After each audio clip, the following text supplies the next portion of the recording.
Hi, and thank you for joining us to today's information session on our Diploma of Nursing offered here at Mayfield Education. Today we'll be going over some brief information in regards to us here at Mayfield Education and also in regards to the actual Diploma of Nursing and how that is run here at Mayfield and the steps that are involved within our application process.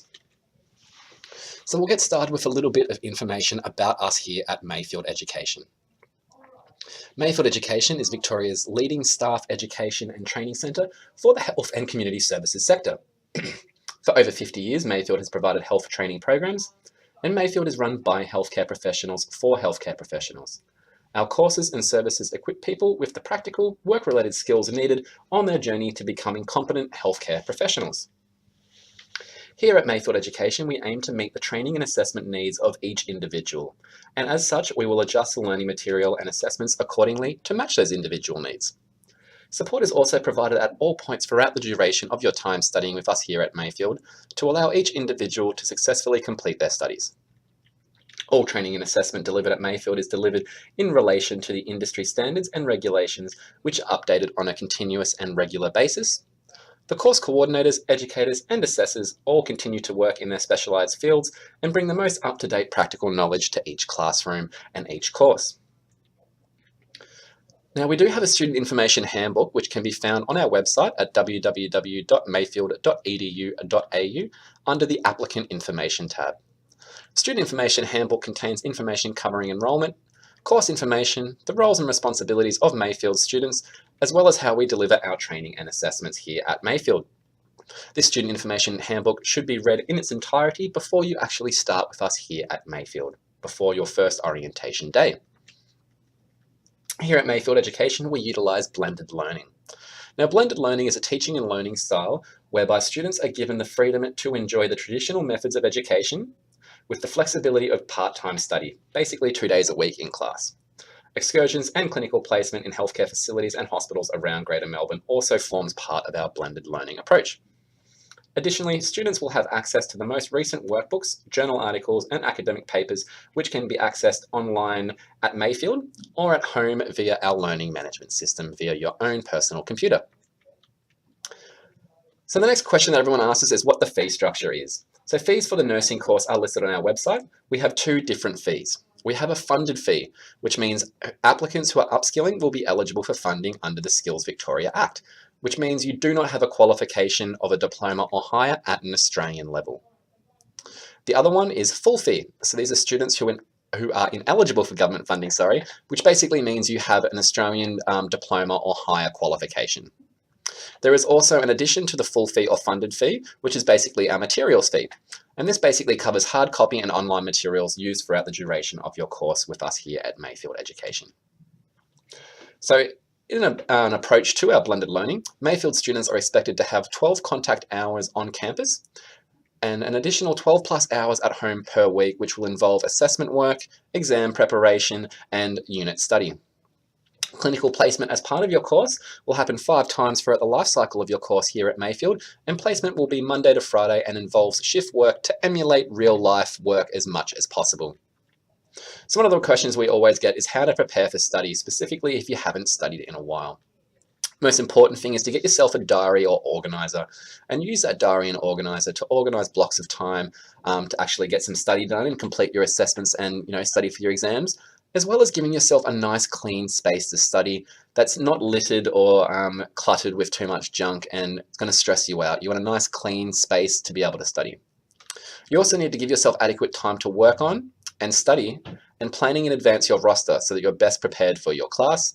And you will need to enlist the support of family and friends, particularly around clinical placement if you have children or you have other responsibilities that you have to deal with whilst on clinical placement. Enlist the support of your family and friends to assist you with that burden and to assist you with any kind of issues that you may have. As we all know, studying whilst working part-time can be quite difficult, so really do rely on those support systems of your family and friends and set up yourself some really good support mechanisms and some coping mechanisms to deal with any stress that may arise.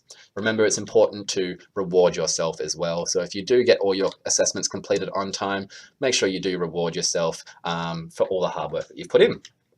So a little bit of information about the course. It is Diploma of Nursing. The class hours, 2 days per week that you will be here on campus, are from 9:30 till 3:30 in the afternoons. Again, depending on the subject matter, that may exceed that and may go to about 4:30, but the main hours are from 9:30 till 3:30 in the afternoon, 2 days a week. Now, we do say our course runs between 20 to 24 months, depending on how quickly you get everything done, and if you get everything correct the first time. We do say a minimum of 80% lecture attendance is required. Dip any lower than that, and you'll find that you're not being able to attend class and get all the key concepts from the lecturers that come into class, and you may fall behind and struggle greatly. But yeah, do keep yourself around about 20 to 24 months to complete the Diploma of Nursing with us here at Mayfield Education. And we run 3 intakes per year. So lectures, again, will be conducted 2 days per week. They'll be on Monday, Tuesday, Wednesday, Thursday, or Thursday and Friday over that 19-month period. That's how long you will have class for, but we do say that it can run to 24 months in case there's any clinical placements you need to redo or assessments you need to redo. But in class, actual in-class activities will be run over a 19-month period. Upon successful completion of this training, you will be eligible to apply for registration as an enrolled nurse. But there are some other considerations you need to think about before you start your course at Mayfield. The first thing is, do you have any learning challenges? Now, a lot of people do feel a little bit unsure or uneasy about mentioning if they do have any learning challenges. We do need to know about these because these will need to be documented in a pre-learning checklist. This will enable us to make up an individual learning plan to suit your individual needs. The other one is, do you understand what the job actually entails? As being part of a health organisation is not a 9-to-5 job. Shift work is usually involved, which includes early, late, and night shifts. So some of the typical nursing duties that you'll be having to complete whilst you're out working in the workforce once you've completed your qualification with us here at Mayfield Education is you'll be assessing and planning appropriate nursing care, providing pre- and post-operative care, monitoring and administering medication and intravenous medications, taking vital signs and other samples, providing holistic nursing, which includes emotional support to the patient and possibly family members, and also wound dressing, patient education, and assisting in all other nursing duties. But when you've got your qualification with us here at Mayfield, what are the different career opportunities that are available to you? Well, there are quite a few. You could be working in acute hospitals in the private and public sectors. You could work at residential homes or aged care facilities. You could even work for nursing agencies, health centres, including GP practices. You could even work at schools, TAFEs, and universities. Once you've got the qualification, you've worked in the industry for a while. If you would then like to teach in these areas or in this field, you could go and do your TAE or Bachelor of Education and actually teach these in schools, TAFEs, or universities. Also, private and public companies are always on the lookout for nurses. Basically, there are always positions available for nurses with the Diploma of Nursing. Just look online. Other areas to look online for career opportunities would be such as Seek. Have a look on Seek, and also have a look in the big companies, their actual main websites, because a lot of them do internal hiring, and they will advertise jobs on their own websites. So do have a look around at all the different healthcare areas, all the different hospitals, because they may do some of their recruiting online on their own website. The Diploma of Nursing also credits into the Bachelor of Nursing program and can take up to 18 months off the degree, making it easier than ever to skill up to the degree if you ever decide to. Something important to keep in mind for yourself later on down the track. Now, what we have here is the pay award rates for an enrolled nurse. This will give you a rough idea of what you'll be earning once you've completed your qualifications here with us at Mayfield. Now, please note, this was effective on the 1st of the 7th, 2016, so this may have changed. It's always important to make sure you're constantly checking the Australian Government Fair Work Ombudsman website to see if your rate of pay has changed.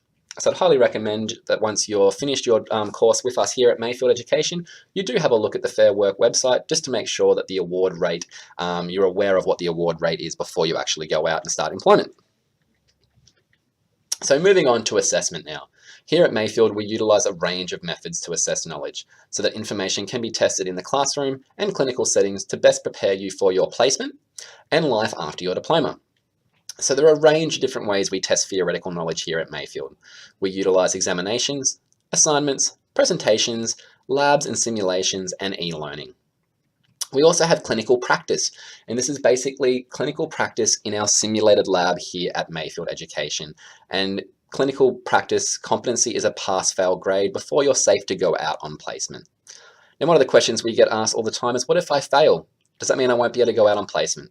Well, no, it doesn't, because that's usually, if you don't pass the first time, that's okay. There often isn't a one-time only assessment, and there are usually chances to make up the assessment or reattempt if you were to fail.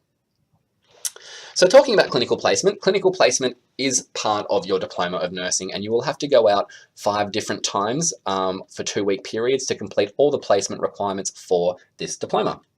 So clinical placement, your shifts will be Monday to Friday shift work to emulate real life as close as possible. Your AM shifts will be from 7 in the morning till 3:30 p.m. and your PM shifts will be from 1:30 p.m. till 10 o'clock. You will be buddied with another healthcare worker and will also have an educator looking after all other students on placement with you. Attendance is 100% required for clinical placement. Now, this is important. Whilst we do everything we can to organise placement close to your home, we sometimes are not able to accommodate all requests from all students. Placements are really hard to obviously lock down and secure, and we do put a lot of time and effort into securing these placements, but just please note that sometimes you may have to travel a little bit to get to these placements. A little bit of fine print down below here. Students are required to attend 100% of clinical placement, otherwise make-up time will be required in order for students to demonstrate competence. Students will be required to pay an additional amount in order to complete any make-up time, unless they have officially been granted special consideration. As much time and effort is used to pre-arrange placements, and the cost of placement is included in the calculation of your student fees. Where the student is absent from placement, and there is insufficient time to cancel the placement with the host service, the student must meet the associated costs for replacement of those clinical placement or placements. All of this information is detailed in our Student Information Handbook, so please download that and read over it to make yourself aware of all of the requirements for clinical placement. Again, clinical placement, we're going to break down the 5 different clinical placements you'll have to go out on. So again, you need to do 10 weeks of clinical placement, and these are from Monday to Friday. The different types of clinical placement, your very first one will be foundational care. Your next clinical placement that you'll be attending will be aged care. You will then move on to chronic health and rehabilitation, medication management and acute care, and then finally, community primary health care and mental health care. These are the lots of 5 different placements that you'll have to complete throughout the life cycle of your course with us. Now, there are some policies and procedures around clinical placement that we must go over. So to be cleared to go out on clinical placement, the following documents must be provided in order for placement to be arranged. You need to have a current national police check. Now, these only last 12 months. Now, as we've said, the course runs for a 24-month period, so you'll need to make sure that you keep this police check constantly updated and constantly within dates. We need to have a detailed record of your immunisations. On your orientation day here at Mayfield Education, you'll be provided with an immunisation record to take to your GP to get tested against all the diseases listed on there to ensure that you have an immunity to them. If you do not, your GP will prescribe you a course of boosters, and these need to be completed prior to going out on placement. So it is very, very, very important that as soon as you get that immunisation record on your orientation day, you get started in regards to filling out that record in case you do need to get some immunisation top-ups or some immunisation boosters. You'll also need to have a current Working with Children's check card as well. Now, for placement, we do have some uniform requirements. So you need to have navy full-length pants and black or navy closed-toe shoes. You will be provided with a Mayfield shirt upon enrolment with us here at Mayfield Education. You'll also be provided with a lanyard and a basic ID card or name badge. When you're out on placement, basic jewellery is only allowed, so studs, wedding rings, etc. Again, please refer to the Student Information Handbook for further information regarding these policies and procedures around clinical placement. So now we finally get up to the pre-course information and entry assessment process. So there are 4 parts to this process, and you're currently going through Part A, which is this information session, basically this presentation. Part B is a pre-course assessment to confirm your English language skills. Part C is a one-on-one interview with the course coordinator to gauge your suitability for the course and to obviously test your comprehension and listening skills. And Part D is a pre-training review checklist. Now, as ANMAC have brought out new requirements for entry into the Diploma of Nursing, your course coordinator will be discussing with you which category of application you will fall into. Now, we have 3 different categories here. Category A, is someone who can provide evidence that you have attended Category A is someone who has attended and satisfactorily completed at least 6 years of primary and secondary education taught and assessed in English in either Australia, Canada, New Zealand, Republic of Ireland, South Africa, United Kingdom, or United States of America, including at least 2 years between the years 7 and 12. So that is Category A. If you can provide that information, you will be in Category A. Category B. At the time of applying for your course, you have attended and satisfactorily completed at least 5 years of full-time equivalent, not part-time study, it needs to be full-time equivalent, of studies taught and assessed in English. That includes a combination of secondary, vocational or tertiary studies or tertiary education alone, and evidence of a minimum of 1 year full-time equivalent pre-registration program of study approved by the recognised nursing and or midwifery regulation body in either Australia, Canada, New Zealand, Republic of Ireland, South Africa, United Kingdom, or United States of America. All of this information will be up on our website as well if you are getting confused. And Part C is basically if you cannot provide any of the evidence for Category B or Category A, it means you will be in Category C. For Category C, you will have to complete an external government-provided formal English language test, such as the IELTS exam, OET exam, PTE exam, or TOEFL exam. Again, all of this information will be on our website, but these are the 3 different categories that we need to kind of assign you to for your application to proceed.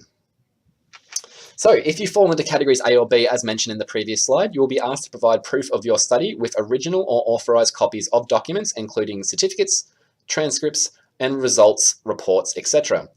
You will need to sign a declaration as part of your application paperwork in accepting an offer in the course. The pre-training checklist, which is basically the very final part of this process today. So as part of completing the pre-training checklist, those who fall into category A, B, and C will be offered an electronic LLM robot assessment. This assists in helping us identify any foundational skill gaps, particularly as the IELTS exams and those foundational English exams do not test for numeracy, and numeracy is a big part of being a nurse. So, for more information in regards to applying for registration, all applicants must be able to demonstrate that their English language skills will enable them to safely practice as health practitioners. So at the end of your course, you'll be required to register with APRA. So please follow this website in regards to what you need to do to actually register for APRA to become a registered or enrolled nurse. Now we have a couple of other things that we need to go over. The first one is recognition of prior learning. So if you've completed a comparable subject or course, you may be eligible to apply for recognition of prior learning, which means you may not have to complete that subject or subjects again. Please refer to the Student Information Handbook carefully to ensure that you undertake all the necessary steps if this is something that you wish to obviously undertake. So now we've gone to the final part of our pre-recorded information session. This is a part where we have some questions. If you have any questions, we can answer them for you. So can we help you make an even more informed decision about whether this course is right for you? Your course coordinator will be coming down to go over the one-on-one interview with you. But if you do have any specific questions, please email them to the nursing coordinator, Cheryl Wilson, at cwilson@mayfield.edu.au. And again, thank you for joining us for today's information session. Have a great day.